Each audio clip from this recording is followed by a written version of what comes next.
दाइ फ्लट कसरी गर्ने? फ्लट गर्नलाई तीनटा कुरा चाहिन्छ भाइ, कन्फिडेन्स, पिकअप लाइन र स्विट भोइस चाहिन्छ, जो तिम्रो छैन। किन सोधेको? म एउटा एप बनाइरहेको थिएँ आफ्नो साथीसँग, त्यसैले सोधेको। एप बनाउनलाई फ्लट होइन कि भाइ, फ्लटरिङ चाहिन्छ। के हो त्यो भनेको फ्लटरिङ? फ्लटरिङ भनेको फ्लटर भन्दा माथिल्लो लेभलको, जसले चाहिँ एप बनाउनलाई हेल्प गर्छ। जब तिमीलाई म देखाउँछु के गर्छ त्यो चाहिँ। फ्लटरिङ गर्नको लागि हामीलाई फर्स्ट कुरा चाहिन्छ फ्लटर है। फ्लटरबाट हामी जस्तो सुकै स्क्रिनहरूको लागि पनि एप बनाउन सकिन्छ र बट मोस्टली फ्लटर चाहिँ मोबाइल एप डेभलपमेन्टको लागि चाहिँ युज हुन्छ है, मोबाइलको एपहरू बनाउनको लागि।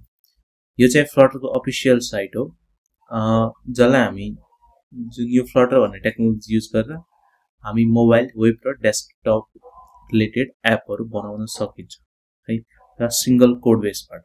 सिंगल कोड बेस भनेको एउटै कोडबाट। अब फ्लटरिङ गर्नको लागि के कुरा चाहिन्छ त है? फर्स्टमा हामीलाई चाहियो कोड लेख्ने ठाउँ। कोड लेख्ने ठाउँ जसलाई हामी भन्छौँ आइडिई, इन्टिग्रेटेड डेभलपमेन्ट इन्भाइरोमेन्ट भनेर हामीले फुल फर्म हेर्दै आएको छौँ।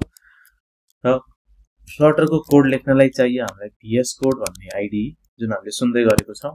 र अर्को चाहिँ हुन्छ एन्ड्रोइड स्टुडियो, मोस्टली युज हुने है, र इन्टेल आइजे।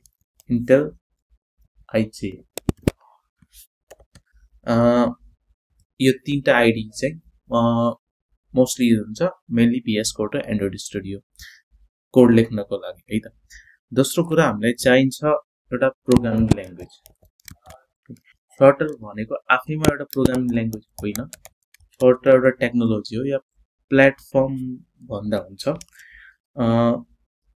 त्यो प्लेटफर्मको लागि चाहिँ एउटा प्रोग्रामिङ ल्याङ्ग्वेज चाहिन्छ। हामीले सी शार्प, जाभाहरू जस्तै एउटा डार्ट भन्ने प्रोग्रामिङ ल्याङ्ग्वेज हुन्छ, जसको हेल्पले चाहिँ हामी फ्लटरमा चाहिँ कोड गर्छौँ है।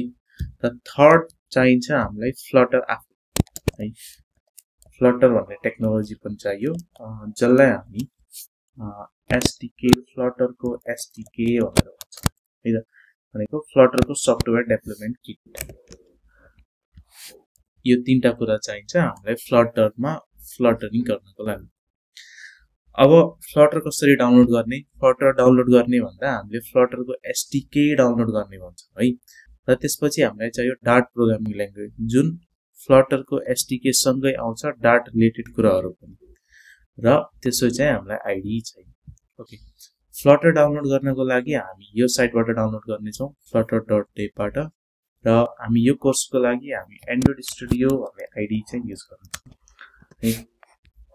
यो चाहिँ एन्ड्रोइड स्टुडियोको अफिसियल साइट हो।